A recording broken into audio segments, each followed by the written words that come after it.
Assalamualaikum warahmatullahi wabarakatuh. Perkenalkan, nama saya Andi Putri Prabawati dengan NIM L0412511100.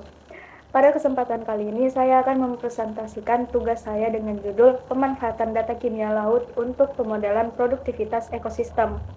Presentasi ini akan membahas bagaimana data kimia laut dapat digunakan untuk memahami dan memprediksi produktivitas ekosistem laut. Baik, selanjutnya, laut memiliki peran yang sangat besar bagi kehidupan di bumi. Sekitar setengah dari total produksi primer di planet ini berasal dari laut melalui proses fotosintesis fitoplankton. Fitoplankton inilah yang menjadi dasar rantai makanan laut dan juga berperan penting dalam mengatur siklus karbon global. Namun, untuk memahami perubahan produktivitas laut secara akurat, kita membutuhkan model biogeokimia yang dapat menggambarkan proses-proses alami tersebut. Model ini tentu memerlukan data yang berkualitas tinggi, terutama data kimia laut seperti nutrien, oksigen terlarut, dan pH untuk proses inisialisasi dan validasi hasil simulasi. Tanpa data yang baik, model tidak akan mampu mempresentasikan kondisi sebenarnya, terutama di perairan tropis seperti Indonesia. Baik, saya akan masuk di pembahasan. Pembahasan yang pertama ada produktivitas laut sebagai dasar ekosistem. Produktivitas primer laut ada primary productivity of the ocean, sangat penting karena menjadi dasar dari seluruh rantai makanan laut. Proses ini ditentukan oleh aktivitas fotosintesis fitoplankton yang memanfaatkan sinar matahari dan nutrien di laut. Selain itu, produktivitas ini juga berpengaruh terhadap siklus karbon global dan keseimbangan ekosistem laut secara keseluruhan. Selanjutnya, di pembahasan yang kedua, yaitu pentingnya data kimia laut. Data kimia laut dapat kita anggap sebagai bahasa yang menjelaskan aktivitas ekosistem laut. Beberapa parameter utama yang penting antara lain nitrat, fosfat, oksigen terlarut, pH, dan juga karbon dioksida.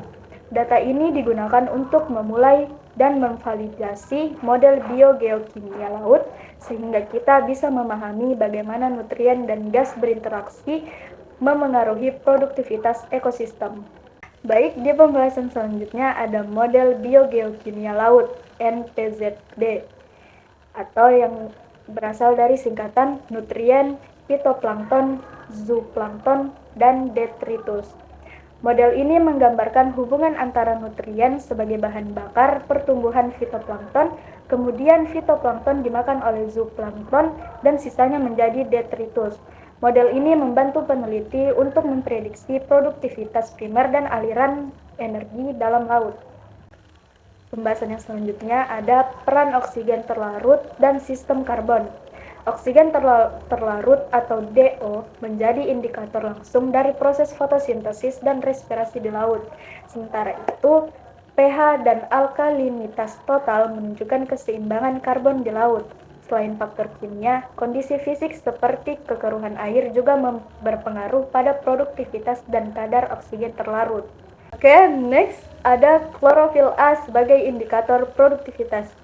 Klorofil A merupakan pigmen utama yang dimiliki oleh fitoplankton. Kadar klorofil A ini sering digunakan sebagai indikator untuk menilai seberapa produktif suatu perairan. Semakin tinggi konsentrasi klorofil A, maka semakin tinggi pula aktivitas fotosintesis dan semakin produktif ekosistem laut tersebut. Baik, selanjutnya integrasi teknologi observasi modern. Seiring perkembangan teknologi, kini pengamatan laut menjadi jauh lebih efektif dengan alat seperti Biogeochemical Argo atau BGC Argo.